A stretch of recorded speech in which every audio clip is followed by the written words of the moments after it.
जय हिंद। Welcome to my channel.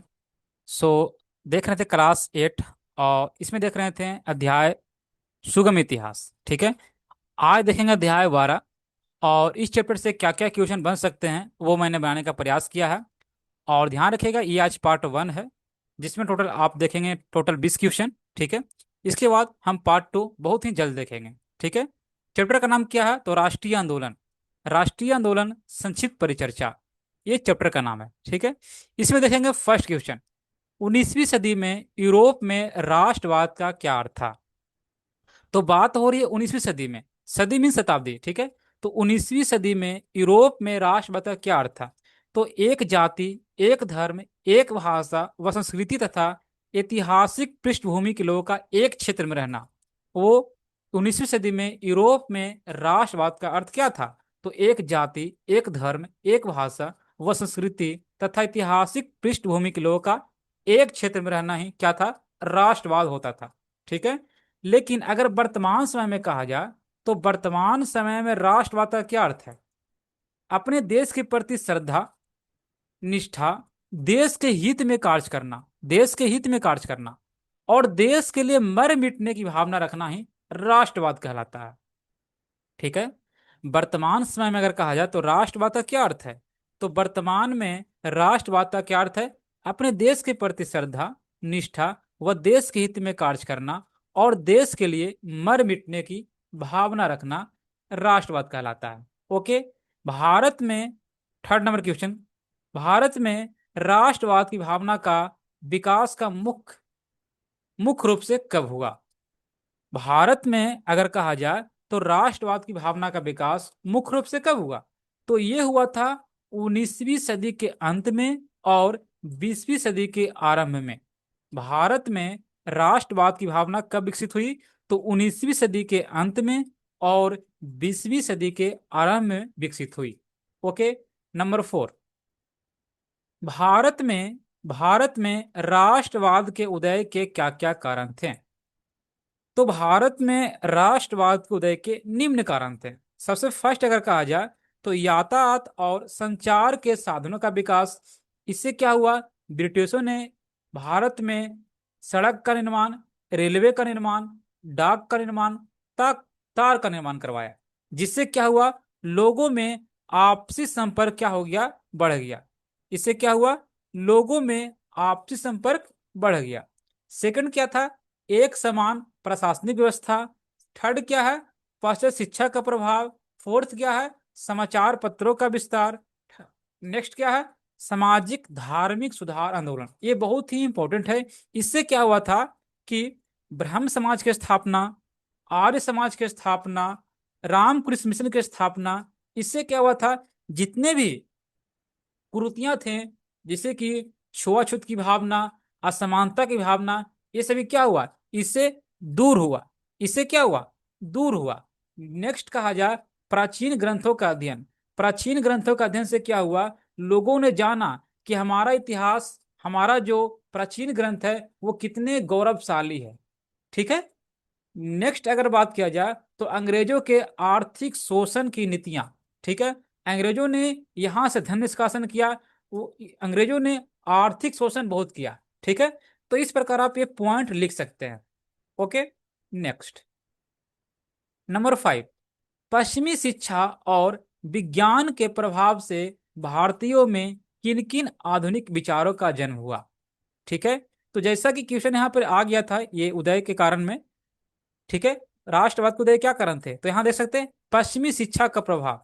तो पश्चिमी शिक्षा का प्रभाव से क्या हुआ था, लोगों में स्वतंत्रता, समानता, बंधुत्व, राष्ट्रवाद, समाजवाद और उदारवाद जैसे आधुनिक विचारों का क्या हुआ था, जन्म हुआ था। ठीक है, जिससे लोग जाने स्वतंत्रता क्या होता है, समानता क्या होती है, बंधुत्व क्या होता है, राष्ट्रवाद क्या होता है। ठीक है, तो इन शिक्षा से क्या हुआ, इनके बारे में जाने। ओके, नेक्स्ट नंबर 6, 19वीं सदी में भारत में किन किन किन प्रमुख सामाजिक और धार्मिक संगठन, जैसा कि मैंने बताया था ब्रह्म समाज हुआ की स्थापना, आर्य समाज की स्थापना और राम कृष्ण मिशन की स्थापना। देखिए अगर क्वेश्चन पूछा जाए कि ब्रह्म समाज की स्थापना कब हुआ, तो स्थापना 1828 में हुआ था, राजा राम मोहन राय द्वारा। राजा राम मोहन राय द्वारा, ठीक है। आप शॉर्ट में लिख सकते हैं RRMR, राजा राम मोहन राय। ओके। नेक्स्ट है आर्य समाज। स्थापना कब हुई? 10 अप्रैल 1875 को। किसने किया? स्वामी दयानंद सरस्वती द्वारा, ठीक है। नेक्स्ट कहा जाए तो रामकृष्ण मिशन। स्थापना कब हुआ? 1897 में, स्वामी विवेकानंद द्वारा। ओके। तो देखिए, क्वेश्चन पूछा गया था 19वीं सदी में भारत में किन प्रमुख सामाजिक और धार्मिक संगठनों की स्थापना हुई? तो सिर्फ आंसर लिख सकते हैं, ब्रह्म समाज, आर्य समाज और रामकृष्ण मिशन, ठीक है। बाकी ब्रह्म समाज की स्थापना किसने की? राजा राम मोहन राय। आर्य समाज की स्थापना किसने की? दयानंद सरस्वती। रामकृष्ण मिशन की स्थापना किसने की? Swami Vivekananda. Okay. Next, arms act क्या था? ठीक है। तो जैसा कि बुक में दिया गया, आप लोग कहा कि आर्म्स एक्ट क्या था। आर्म्स एक्ट कब पारित किया गया था? तो 1878 में। आर्म्स एक्ट 1878 में किसने? लॉर्ड लिट्टन द्वारा लागू किया गया था। इसके तहत क्या हुआ था? तो भारतीयों को बिना लाइसेंस हथियार रखने पर प्रतिबंध लगा दिया गया था, ठीक है। कोई भी भारतीय बिना लाइसेंस के हथियार नहीं रखेंगे, ठीक है। बट ये कानून सिर्फ भारतीयों पर ही लागू था, ब्रिटिशों पर लागू नहीं था। Okay. Next, vernacular press act क्या था? ठीक है। तो वर्नाक्यूलर प्रेस एक्ट 1878 में लागू हुआ था और किसने? लॉर्ड लिट्टन द्वारा पारित किया गया था। ओके। इस कानून के तहत क्या था? तो भारतीय अखबारों में अंग्रेजी सरकार के बुराई या उनके खिलाफ खबरें छापने पर रोक लगा दी गई थी। इस एक्ट को लॉर्ड रिपन ने 1882 में पूरी तरह क्या कर दिया था? निरस्त कर दिया था, ठीक है। इस एक्ट को क्या कर दिया था? पूरी तरह निरस्त कर, मीन्स खत्म कर दिया था। कब? 1882 में। किसने किया था? लॉर्ड रिपन ने, ठीक है। ये ध्यान रखेंगे। नेक्स्ट, इलवर्ट विल क्या था? 1883 में आया था। किसके शासनकाल में? तो लॉर्ड रिपन के काल में आया था। क्वेश्चन ध्यान ध्यान रखेंगे, लॉर्ड रिपन के काल में 1883 में क्या आया था? इलवर्ट विल आया था। क्वेश्चन बन सकते हैं कि इलवर्ट विल कब आया था? तो 1883 में आया था। किसके काल में आया था? तो लॉर्ड रिपन के काल में आया था, ठीक है। इसके तहत क्या था? तो भारतीय जजों को अंग्रेजों के मुकदमे सुनने का अधिकार दिया गया था, लेकिन अंग्रेजों ने क्या कर दिया? भारी विरोध कर दिया, जिसके कारण ये बिल पारित नहीं हुआ और इसमें संशोधन किया गया, उसके बाद जाकर पारित हुआ था, ठीक है। नेक्स्ट, पूना सार्वजनिक सभा की स्थापना कब और किसने की थी? तो पूना सार्वजनिक सभा की स्थापना 2 अप्रैल 1870 को। ज्यादातर एग्जाम में सिर्फ ईयर ही आते हैं, 1870 ही, ठीक है। कब हुआ था? 1870 में। किसने? तो महादेव गोविंद रानाडे। इसे शॉर्ट में लिख सकते हैं MG रानाडे, शॉर्ट में भी आपको देखने को मिल सकता है, ठीक है। और गणेश वासुदेव जोशी द्वारा की गई थी। तो पूना सार्वजनिक सभा की स्थापना किसने की? तो महादेव गोविंद रानाडे और गणेश वासुदेव जोशी द्वारा की गई थी। कब किया गया था? 1870 में किया गया था। ओके। इंडियन एसोसिएशन की स्थापना कब और किसने की? तो इंडियन एसोसिएशन की स्थापना 1876 में। कब? 1876 में की गई। किनके द्वारा? तो सुरेंद्र नाथ बनर्जी और आनंद मोहन बोस ने की थी, ठीक है। इंडियन एसोसिएशन की स्थापना किसने की? तो सुरेंद्र नाथ बनर्जी और आनंद मोहन बोस ने की थी। कब की थी? 1876 में की थी। Okay. Poverty and un British rule in India नामक पुस्तक के लेखक कौन है? ये पुस्तक क्या है? Poverty and un British rule in India. इसके लेखक कौन है? तो दादा भाई नौरोजी हैं। कौन है? दादा भाई नौरोजी हैं। ओके। तो ये ध्यान रखेंगे। एक ये जो किताब है, ये आपको ये जो नेम है वो इंग्लिश में भी देखने को मिल सकता है, poverty and un British rule in India, ठीक है। ये ध्यान रखिएगा। चलिए नेक्स्ट, 30 नंबर, भारतीय राष्ट्रीय कांग्रेस की स्थापना कब और किसके सुझाव पर हुई थी? देखिए, भारतीय राष्ट्रीय कांग्रेस की अगर स्थापना किया जाए तो ये 1885 में हुई थी। और इसका जो सुझाव था, एओ ह्यूम एओ ह्यूम जो थे, वो सेवानिवृत्त जो रिटायर हो चुके थे ब्रिटिश प्रशासनिक अधिकारी थे। मीन्स ये आईसीएस अधिकारी थे। ठीक है। और ये क्या हुए थे, रिटायर हो चुके थे। इनका पूरा नाम क्या है, एलन ऑक्टेवियन ह्यूम। इसे शॉर्ट में हम एओ ह्यूम कहते हैं, ध्यान रखिएगा। एओ ह्यूम के मुख्य प्रयासों और सुझाव पर की गई थी। इन्होंने ये सुझाव दिया था कि भारतीय राष्ट्रीय कांग्रेस का स्थापना होना चाहिए। देखिए, स्टार्टिंग में अगर कहा जाए, देखिए यहाँ लिख चुका हूं। स्टार्टिंग में इस संगठन का क्या नाम था, इंडियन नेशनल यूनियन। स्टार्टिंग में इस संगठन का नाम क्या था, तो इंडियन नेशनल यूनियन रखा गया था। जब सुझाव दिए थे एओहुम ने, तो इनका नाम क्या था, इंडियन नेशनल यूनियन। ठीक है। लेकिन दादा भाई नौरोजी थे, इनके विशेष सुझाव पर इनका नाम बदलकर क्या कर दिया था, तो भारतीय राष्ट्रीय कांग्रेस कर दिया गया था। ठीक है। तो भारतीय राष्ट्रीय कांग्रेस अगर सुझाव कहा जाए तो एओ ह्यूम का ही नाम आएगा।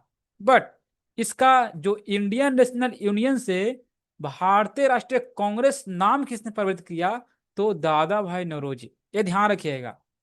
अगर सुझाव के बारे में क्वेश्चन आ जाए तो एओ ह्यूम के बारे में आ सकता है, ध्यान रखिएगा। लेकिन अगर कांग्रेस नाम किसने रखा, तो ये नाम रखा था दादा भाई नौरोजी ने। तो ये ध्यान रखिएगा। ओके। कब हुआ था, 28 दिसंबर 1885 को। इसकी बैठक कब से हुई, तो 28 दिसंबर 1885 से 31 दिसंबर 1885 तक। ध्यान रखिएगा, ये पहला अधिवेशन था। 28 दिसंबर से 1885 से 31 दिसंबर 1885 तक। ठीक है। पहला अधिवेशन। इसकी अध्यक्षता किसने की, तो W C Banerjee, means Womesh Chandra Banerjee. इसके सचिव कौन बनाए गए थे, तो एओ ह्यूम ही बनाए गए थे। ठीक है। नेक्स्ट देखिए, यहां क्वेश्चन है, भारतीय राष्ट्रीय कांग्रेस का पहला अधिवेशन कहां और किसकी अध्यक्षता में हुआ। तो भारतीय राष्ट्रीय कांग्रेस का पहला अधिवेशन बॉम्बे में हुआ था। बॉम्बे को क्या कहते हैं, अब मुंबई के नाम से जानते हैं अब। ठीक है। इसका नाम पहले क्या था, बॉम्बे था। बट अभी वर्तमान में हम मुंबई के नाम से जानते हैं। तो वहां के गोकुल दास तेजपाल संस्कृत कॉलेज में हुआ था।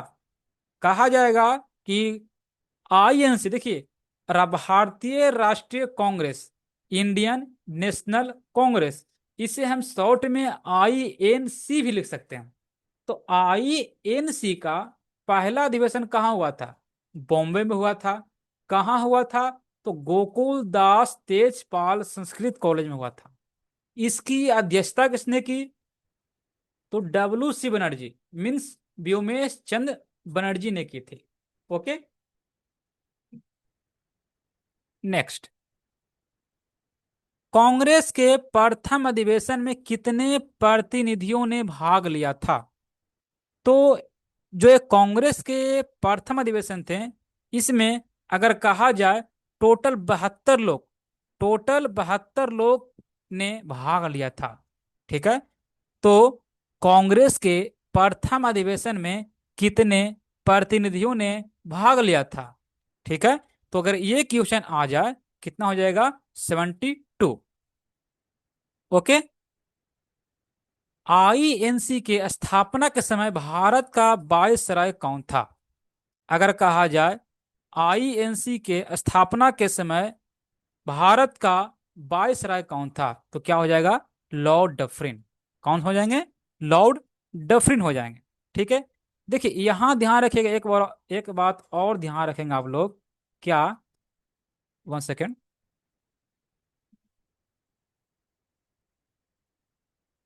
यस, जो 72 दिया गया है, अगर कहा जाए कहाँ कहाँ से लोग आए थे, तो अगर बात किया जाए तो ध्यान रखिएगा, बंबई से टोटल 38 लोग थे।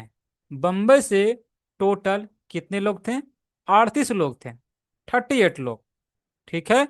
और मद्रास से मद्रास से लोग थे 21, मद्रास से 21 थे, और बंगाल से 3 लोग थे, ठीक है। पश्चिम प्रांत से लोग थे 7 थे, और पंजाब से 3 थे, टोटल 72 थे, ठीक है। बट ये क्वेश्चन क्लास 8 के लायक नहीं है। ये क्वेश्चन अगर आप जाएंगे क्लास 10th में तो शायद क्वेश्चन बन सकता है। फिलहाल के लिए आप इतना जाने कि कांग्रेस के प्रथम अधिवेशन में कितने प्रतिनिधियों ने भाग लिया था? 72। Okay, next. तो आईएनसी के स्थापना के समय भारत का वायसराय कौन था? तो वायसराय कौन था? लॉर्ड डफरिन था। Okay, next. आईएनसी मीन्स क्या? इंडियन नेशनल कांग्रेस के इतिहास को 3 भागों या कालों में बांटा गया है। देखिए यहां लिखा गया किन 3 भागों में बांटा गया। तो पहला उदारवादी युग, दूसरा उग्रवादी, तीसरा गांधी युग। तो इसे 3 भागों में बांटा गया, मीन्स 3 कालों में बांटा गया। पहला कौन सा काल हो जाएगा? उदारवादी युग। इसे हम नरम नरम दल काल काल भी कहते हैं, ठीक है। कब से कब तक रहा? तो 1885 से लेकर 1905 तक। सेकंड नंबर उग्रवाद युग, मीन्स गरम दल काल। ये हुआ था 1905 से 1919 तक, 1919 तक। थर्ड गांधी युग 1919 से लेकर 1947 तक। 47 में क्या हुआ था? भारत आजाद हो चुका था, ठीक है। नेक्स्ट। नरम दल के नेताओं को और किस नाम से पुकारा जाता था, और वे स्वशासन की बजाय किस चीज पर अधिक बल देते थे? ठीक है, यहां पर वे जो है वे होगा, ठीक है। देखिए नरम दल के जो नेता थे उन्हें सुधारक कहा जाता था। क्या? सुधारक। नरम दल के नेताओं को सुधारक कहा जाता था, और वे स्वशासन की बजाय, जो नरम दल के नेता थे उन्हें स्वशासन नहीं चाहिए, वो सामाजिक सुधारों की आवश्यकता पर अधिक बल देते थे। कहाँ पर क्या कमी है वहां पर ये होना चाहिए, सड़क पर पौधा लगना चाहिए, स्टेशन पर नल लगना चाहिए, यही सब सामाजिक सुधार ही इनका मेन मोटिव था, ठीक है। नेक्स्ट।